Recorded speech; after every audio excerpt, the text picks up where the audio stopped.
Hate me, call me whoever you want to call. I don't care.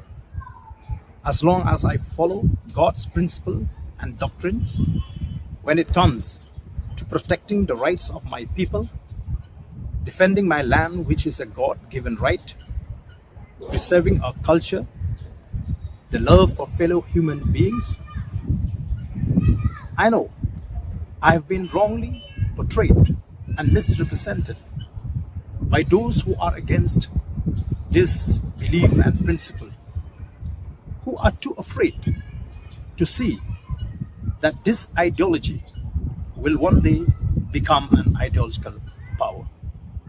When I try to correct the wrong, when I try to teach the people about their rights, when I try to uncover the hidden agendas of those vested interests people who have been exploiting and manipulating the minds of the innocent all the while, I was instead branded as a holier than thou person, which I am not. Let me tell you in a very categorical term that nothing can stop me.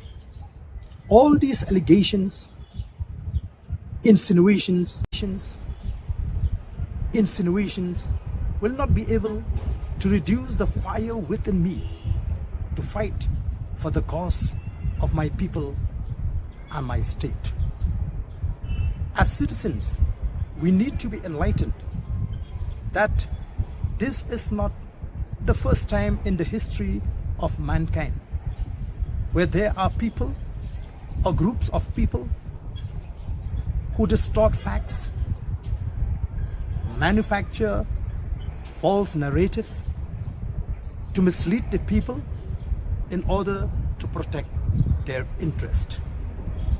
I would therefore call upon all the right-thinking people to join us in our fight against these evil forces. Because what we are fighting today is between good versus evil. I will continue to fight with full conviction till the goal is reached, unless the people reject it. Thank you.